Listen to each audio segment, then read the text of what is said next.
எனக்கு அருமையானவர்களே, ஆண்டவராய் இயேசு கிறிஸ்துவின் இனிய நாமத்தில் மறுபடியும் என்னுடைய அன்பின் வாழ்த்துக்களை உங்களுக்கு தெரிவிப்பதில் மகிழ்ச்சி அடைகிறேன்.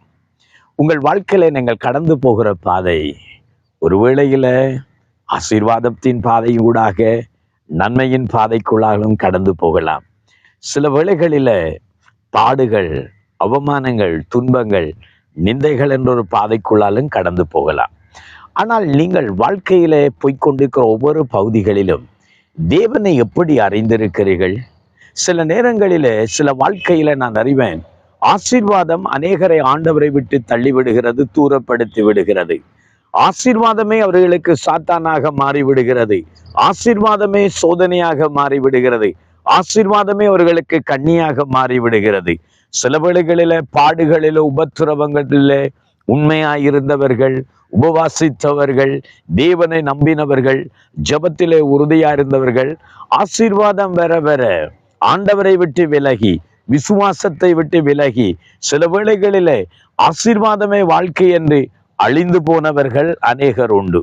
சில வேளைகளில பாடுகளை கண்டு முறுமுறுத்தவர்கள், பாடுகளை கண்டு அங்கே தேவனை சந்தேகித்தவர்கள் பலர் இருக்கத்தான் செய்கிறார்கள். ஓ, கிறிஸ்தவ வாழ்க்கை இவ்வளவு கடினமா, இவ்வளவு உபத்திரவமா என்று சொல்லி அவர்களுடைய வாழ்க்கையில ஒரு குறைவை கண்டவுடனே, ஒரு கஷ்டத்தை கண்டவுடனே, ஒரு மரணத்தை கண்டவுடனே, ஒரு இழப்பை கண்டவுடனே தேவனுக்கு விரோதமாய் முறுமுறுத்து ஆண்டவரை விட்டு விலகினவர்கள், ஊழியத்தை விட்டு விலகினவர்கள், தங்களுடைய விசுவாச வாழ்க்கையை மறுதலித்து போன பலரையும் நான் பார்த்திருக்கிறேன். நீங்கள் எப்படிப்பட்டவர்கள்?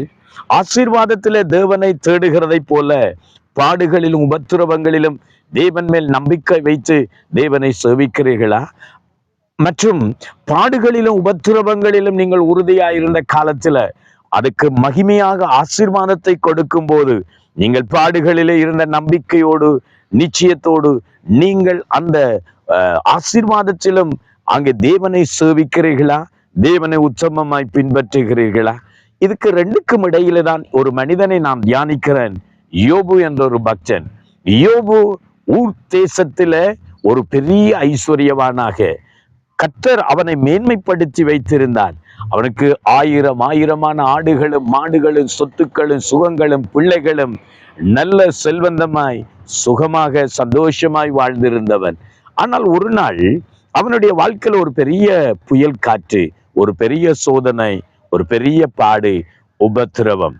ஆனால் ரெண்டுக்கும் நடுவிலும் உத்தமமாய் தான் உத்தமத்தை விட்டுவிடவில்லை, தன்னுடைய நம்பிக்கையை விட்டுவிடவில்லை. எப்படி ஆசீர்வாதத்திலே தேவனுக்காக ஜீவிச்சானோ, உபத்திரவத்திலும் பாடுகளிலும் குறைவிலும் மரணத்திலும் உத்தமமாய் தேவனை பின்பற்றினான். அவன் உத்தமனும் சன்மார்க்கனும் தேவனுக்கு பயந்து பொல்லாப்பை விட்டு விலகிறவனுமாய் இருந்ததை போலவே உபத்திரவத்திலும் தேவனை அப்படி சேவித்தான் என்று பார்க்கிறோம். ஆகவே நான் யோபின் புஸ்தகம் 1வது அதிகாரம் 22வது வசனம் படி சொல்லுகிறது, யோபு தன் இவைகள் எல்லாவற்றிலும் பாவம் செய்யவும் இல்லை, தேவனை பற்றி குறை சொல்லவும் இல்லை. தன்னுடைய வாழ்க்கையில வந்த எல்லா நெருக்கத்திலும் அவன் பாவம் செய்யவும் இல்லை, தேவனை பற்றி குறை சொல்லவும் இல்லை. இன்றைக்கு உங்கள் வாழ்க்கையில வருகிற உபத்திரவங்கள், பாடுகளிலே நீங்கள் தேவனை எப்படி சேவிக்கிறீர்கள்? தேவனை எப்படி ஆராதிக்கிறீர்கள்?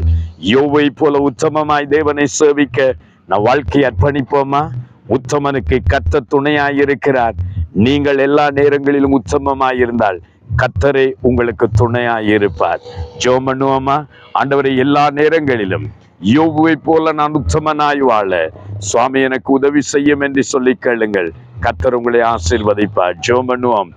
நேசிக்கிறங்கள் தகப்பனே, யோபுவை போல எல்லா சூழ்நிலையிலும், ஆசீர்வாதத்திலும் பாடுகளிலும் ஆசீர்வாதத்திலும் உத்தமமாயிருக்க கர்த்தர் உதவி செய்யும். கர்த்தரே உம்முடைய பிள்ளைகளுக்கு பலன் கொடும், வழி நடத்தும். இயேசுவின் நாமத்தில் ஜெபிக்கிறோம் நல்ல பிதாவே, ஆமென், ஆமென். எல்லா சூழ்நிலையிலும் யோபு போல உத்தமமாய் வாழ்வோம். கர்த்தர் நம்மை ஆசீர்வதிப்பார். God bless you.